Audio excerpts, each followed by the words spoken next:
দেখলো জানো ওই মূর্তি পূজার কাছে জানো আমরা সকলে জানো খাবার এইবার আমরা যেন পূজা পাঠ করব এইবার পূজা পাঠ করে আমরা সকলে যেন বাড়ি চলে যাব এই না বড় আশা নিয়ে বাবা সকলে গোসল করে যেন আসতেছে আল্লাহর পয়গম্বর ইব্রাহিম নবী বলে লা লা লা এইবার যেন আর দেরি করতে পারলাম না আর যেন সময়টা নষ্ট করলাম না ওই জায়গা থেকে বাবাজি তাড়াতাড়ি করে এইবার বাড়িতে ঘরে থেকে যেন বেরিয়ে পড়ল তবে হাতে যেন নাঙ্গা ওই কোড়ালটা যেন বাবা হাতে ছিল ইব্রাহিম পয়গম্বর বলেন আর যেন দেরি করলাম না ওই কোড়ালটাকে কাঁধে করে নিয়ে এক এক করে যেন রওনা হয়ে গেলাম ওই জায়গা থেকে বাবা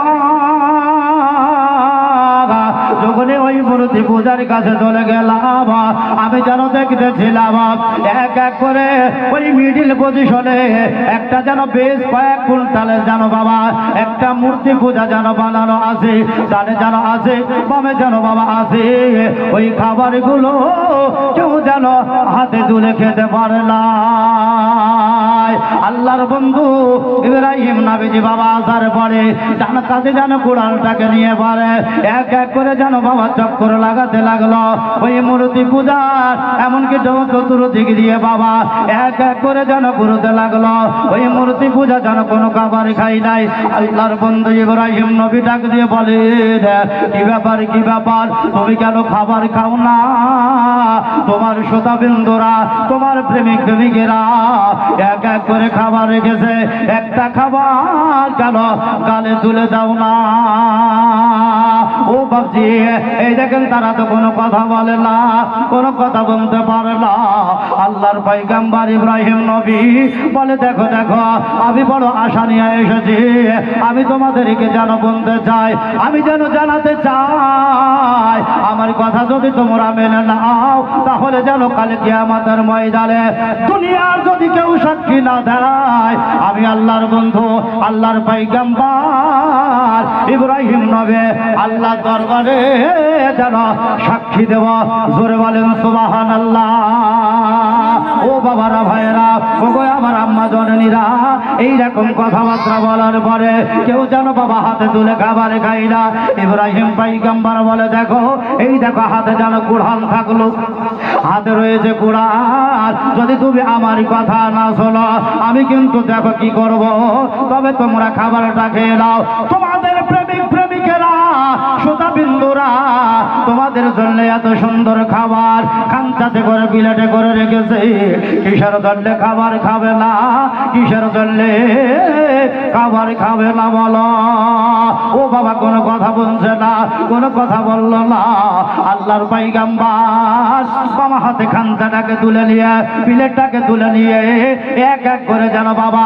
সমস্ত মূর্তির কাছে চলে গেল নাও নাও খাবারটা খেয়ে নাও নাও খাবারটা খেয়ে নাও কেউ যেন খাবার খেলো না কেউ যেন খাবার খেলো না হাতও বাড়ালো না মুখে কথাবার্তা বললো না ইব্রাহিম পয়গম্বর বলে এইভাবে আর কাজ হবে না এইবারে খান্তাটাকে রেখে দিয়ে প্লেটটাকে রেখে দিয়ে এক এক করে ডানে বামে যে সমস্ত বাবা মূর্তিগুলো ছিল কথা যখন বলছে না এক এক করে এই দেখেন যেন ভাঙচুর করে দিল মিডিল পজিশনে বাবা একজন যেন কয়েক কুইন্টালের মিডিলে যেন দাঁড়িয়ে গেল ইব্রাহিম পয়গম্বর বলে তোমাকে যদি ভাঙচুর করে চলে যায় তোমার শ্রোতাবৃন্দরা বুঝতে পারবে না জানতে পারবে না ব্যাপারটা কি হয়েছে কি কারণে ভাঙা হয়েছে আল্লাহর বন্ধু ইব্রাহিম নবী বাবা কি করলেন নিজের যে গাছ কাটা কুড়ালটা ছিল একটা দড়ি দিয়ে বাবাজি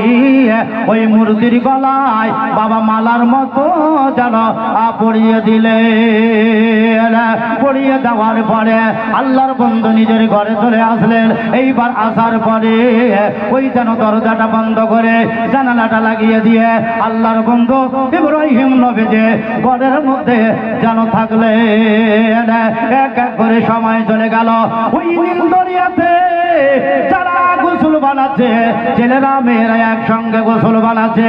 এইবার চলো চলো আমাদের ভগবান ঈশ্বরের কাছে চলে যাব। আমরা যাওয়ার পরে ভিগা কাপড়া পরে কি করব? আমরা যেন তাকে প্রণাম করব, আমরা যেন তারে যেন সালাম জানিয়ে আমরা পূজা পাঠ করে আমরা আপন আপন বাড়ি যেন চলে যাব। এই দেখেন বাবা সকলে চলে আসলো। আসার পরে যদি দেখে ভয়ঙ্কর আমাদের ভগবান ঈশ্বরকে কে যেন এইরকম ভাঙচুর করেছে, এর কারণ বোঝা যায় না, কেউ যেন বুঝতে পারলো না। মহিলারা চিৎকার করে কান্না করলো, ছেলেরা মেয়েরা কান্না করলো। একজন ব্যক্তি দাঁড়ানোর পরে বলে, হুজুর আমার মন বলে কে ভেঙেছে, আমার মনে যেটা বলে সেটাই যেন সত্য হয়ে যায়। তবে বলো বলো কে ভেঙেছে? বলে হুজুর আমার মন বলে এই দেখেন আসরের বেটা যার নাম হচ্ছে ইব্রাহিম খলিলুল্লাহ, জোরে বলেন সুবহানাল্লাহ। ওই ইব্রাহিম নবী ছাড়া কেউ যেন এইরকম কাজ করতে পারবে না। ইব্রাহিম নবীর এতই সাহস, এতই যেন ক্ষমতা গো। বলে যাও যাও ইব্রাহিম পয়গম্বরকে তলব করো, আমার কাছে যেন ডেকে নিয়ে আসো। দরজায় আওয়াজ দেওয়া হলো, কে এসেছো? বলে আমরা নীলদরিয়াতে গোসল বানানোর পরে আমরা আসলাম, তোমাকে তলব করেছি, ডেকেছে আমাদের বাচ্চা, তোমারে ডাকছে, চলো। দরজাটা খুলে দেওয়া হলো। বাবা কি বলতে যাও তাড়াতাড়ি করে বলো। বলে আমাদের ভগবান ঈশ্বরকে যেন ভাঙচুর করেছো, তাই আমাদের বাচ্চা যেন তোমার তলব করেছে, তাড়াতাড়ি করে চলো, আমাদের বাচ্চার কাছে চলে যেতে হবে, এইখানে তোমার থাকতে হবে না, এইখান থেকে চলে যেতে হবে। আল্লাহর বন্ধু আল্লাহর ইব্রাহিম নবীজি একটা কথা জিজ্ঞাসা করলো, ভাই রে এই কথা আমার নামটাকে দিয়েছে একবার বল।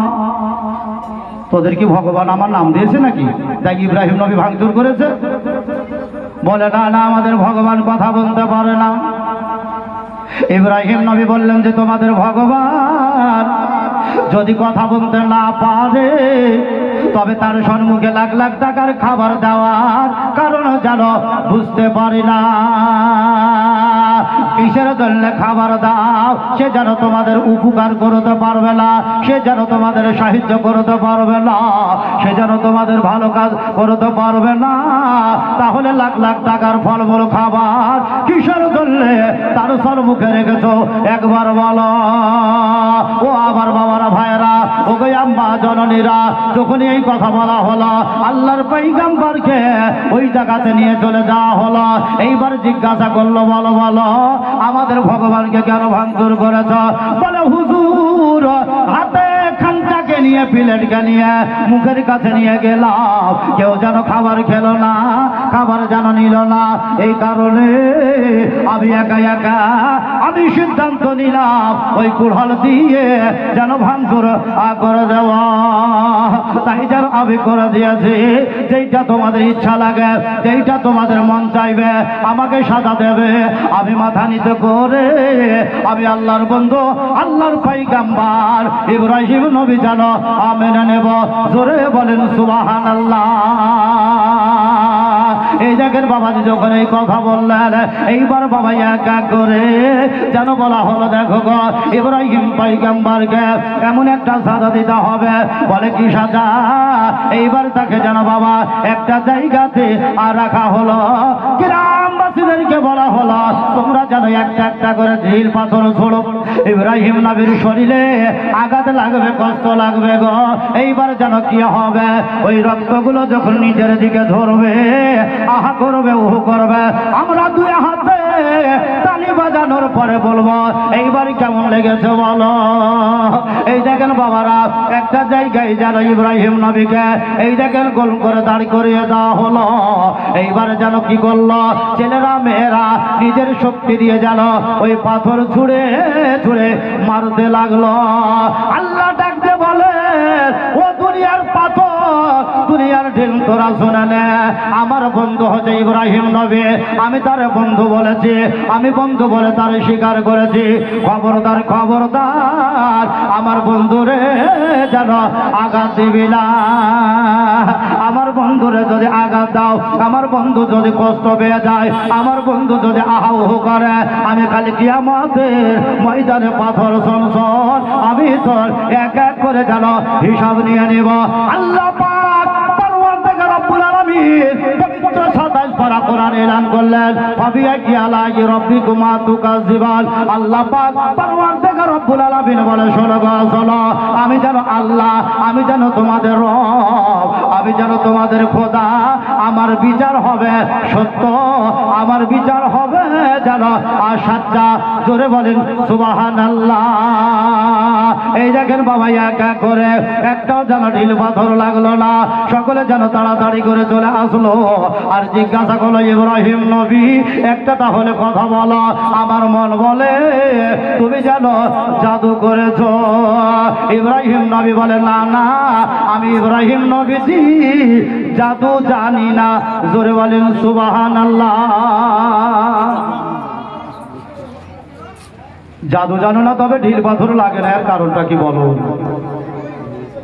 বলে দেখো, তোমরা শক্তি দিয়ে চালিয়েছো, কিন্তু ঢিল পাথর যদি না লাগে তা আমি কি করে বলবো, তোমরা বলো। বাদশাহ এলান করল, শোনো, ইব্রাহিম নবী একবার জাদু করেছে, তবে যদিও আবার যারা জাদু করতে পারবে না। সেই সমাজে বলা হলো, ও আমার সুতা বিন্দুরা, একটা ছোট্ট করে গোল করে যেন একটা গুহা বানিয়ে নাও, গুহা তৈরি করো। এই দেখেন একটা গুহা যেন বানিয়ে নেওয়া হলো। এইবার ওই গুহাটার উপরে যেন বাবা চাটাই বিছিয়ে দেওয়া হলো। সবটাকে যেন বিছিয়ে দিয়ে অতি সুন্দর একটা জায়গার যেন ব্যবস্থা করা হলো। বলে ব্যবস্থা করার পরে এইবার যেন ইব্রাহিম পয়গম্বরকে যেন ডাক দেওয়া হলো, হুজুর আপনার জন্য একটা অতি সুন্দর করে জায়গা বিছিয়ে রেখেছে, এই দেখেন জায়গার ওপর আপনি বসে যান। আপনি যখন বসে যাবেন, আমরা আপনার সঙ্গে কিছু যেন কথা বলতে চাই। ইব্রাহিম পয়গম্বর বাবা ডানে তাকালেন, বামে তাকালেন, এইবার যেন সম্মুখে তাকিয়ে জিজ্ঞাসা করলো, ভাই রে, আমার জন্য এত সুন্দর জায়গা তোমরা যেন বিছিয়ে রেখেছ, এইটা যেন জায়গা নাই, জায়গা নয়। ওই তলটাকে নিচে দেখা যায় একটা যেন গভীর যেন গর্ত করা আছে।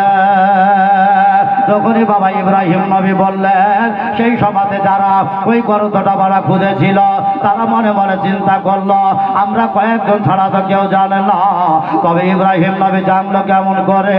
আমরা জয়জন খুদন করেছে, আমরা এখানে আসি, কেউ তো ইব্রাহিম নবীকে জানাই না, বলে না।